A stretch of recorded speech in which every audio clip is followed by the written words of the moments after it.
दोस्तों, आज की वीडियो में आपको मालूमात मिलने वाली हैं ऐसी बीमारी के मुतल्लिक जो इस वक्त कैंसर और हार्ट अटैक से भी ज़्यादा हमारे मुआशरे में पूरी दुनिया में फैल रही है।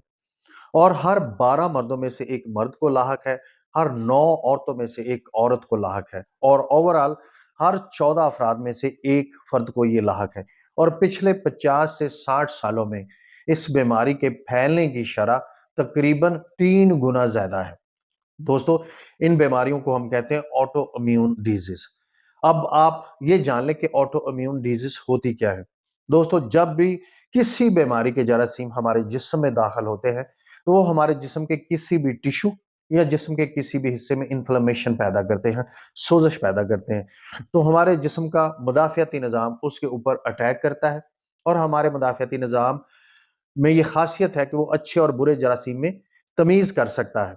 लेकिन जब ये इन्फ्लेमेशन बार-बार होती है तो हमारा मुदाफ़ियाती निज़ाम हाइपर एक्टिव हो जाता है और हाइपर एक्टिव होने की वजह से वो हमारे जिस्म के अच्छे सेल्स पर भी, अच्छे जरासीम्स पर भी अटैक कर देता है और उस वजह से हमें बहुत सारी ऑटो इम्यून डिजीज़ होने का खदशा होता है, जो कि आजकल हो रही हैं।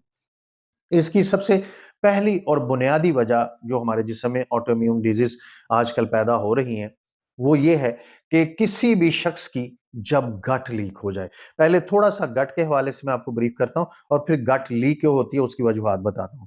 दोस्तों, हम जब भी खाना खाते हैं तो हमारे खाने का डाइजेशन का 90% जो प्रोसेस है वो हमारी गट यानी कि छोटी आंत में ही हो जाता है। और अगर खुदा न खास्ता उस गट में सुराख हो जाए तो वो खाने के पार्टिकल, खाने के अंदर मौजूद वो जरासीम, वो वायरस जो कि खून में नहीं शामिल होने चाहिए, उस गट से लीक होकर खून में शामिल हो जाते हैं। और जब वो खून में शामिल होते हैं, तो फिर हमारा इम्यून सिस्टम एक्टिव होता है, फिर उन पे अटैक करता है और जब ये प्रोसेस बार-बार जारी रहता है, तो फिर इम्यून सिस्टम हाइपर एक्टिव होने के बाद ऑटो इम्यून डिजीज़ पैदा करने का सबब बनता है। तो दोस्तों, गट लीक क्यों होती है? इसको समझना बहुत ज़रूरी है। एक तंजीम है दुनिया में जो कि एनवायरनमेंट पे तहकीक करती है, जो जहरीले केमिकल हैं फिजा में उन पे तहकीक करती है। उस तंजीम का नाम है ईडब्ल्यूजी, एनवायरमेंटल वर्किंग ग्रुप। उसने पैदा होते बच्चों के जो फीटल कॉर्ड होती है उसमें से ब्लड के सैंपल लिए। फीटल कॉर्ड उस नाली को कहते हैं जिस नाली से माँ के बदन से खुराक बच्चे को जाती है। तो उस नाली से सैंपल लिए और उनका जब एग्जामिनेशन किया तो उसमें 287 जहरीले इंडस्ट्रियल केमिकल मिले। ये वही केमिकल हैं जो हमारे शॉपर बैग्स में हैं, जो हमारे प्रोसेस फूड में हैं और जो हमारी पेस्टिसाइड्स की दवाएँ हमारी फसलों के ऊपर छिड़काई जाती हैं। ये वही केमिकल हमारी उस सैंपल में मिले जो कि ईडब्ल्यूजी ने कलेक्ट किए 10 बच्चों में से और 287 इंडस्ट्रियल केमिकल के सैंपल मिले। तो जितनी भी हमारी अनाज की फसलें हैं जिसमें गंदम है, मकई है, वहाँ पे एक स्प्रे छिड़काई जाती है, एक कीड़े मार दवाई छिड़काई जाती है, हार्बिसाइड केमिकल उसे कहते हैं, उसमें ग्लाइफॉस्फेट होता है और ये हमारी सेहत के लिए इंतहाई नुकसानदेह है और वो हमारे बॉडी में दाखिल होता है जब हम इन अजनास का इस्तेमाल करते हैं और चूँकि ये ज़रूरत से ज़्यादा स्प्रे होता है, ताकि फसल ज़्यादा हासिल की जा सके, तो ये भी हमारे जिस्म में जाता है और ये जब हमारे जिस्म में जाता है, तो हमारे लीवर के डिटॉक्सिफिकेशन के प्रोसेस को रोकता है और फिर उसके अलावा हमारी गट की लीकेज का सबब बनता है।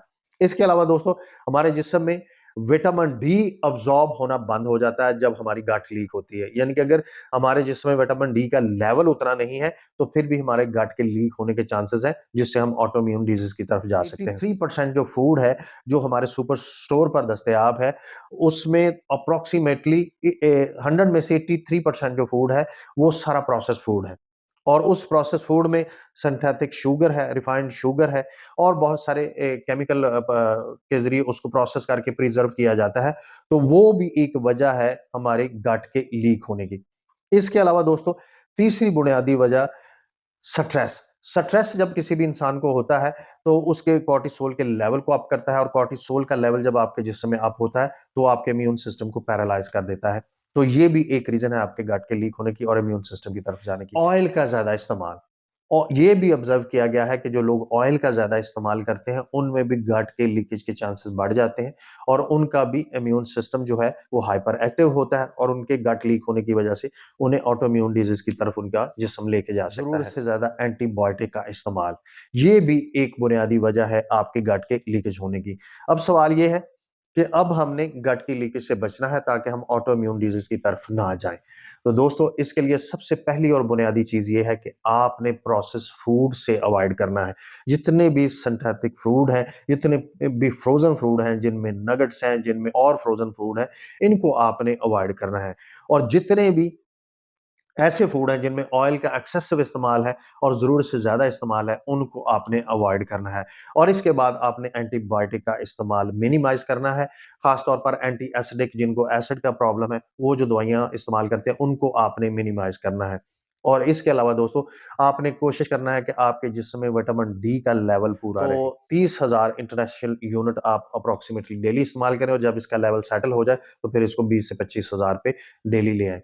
तो दोस्तों, अगर आप ये चीज़ें इस्तेमाल करते हैं, फ्रेश फूड इस्तेमाल करने की कोशिश करें, वेजिटेबल इस्तेमाल करने की कोशिश करें और इसके अलावा कोलेस्ट्रॉल जो गाँव में मिलती है, जिसको हम बॉली कहते हैं, जब भैंस के यहाँ बच्चे की पैदाइश होती है, तो वो जो पहले 2-3 दिन का दूध है, वो भी इस हवाले से आपकी मदद कर सकता है। तो अगर आप ये चाहते हैं कि आप भी ऑटो इम्यून डिज़ीज़ की तरफ ना जाएँ, आपका जिस्म भी मुहलिक बीमारियों से महफूज़ रहे, तो इन चीज़ों को आपने फ़ोकस करना है।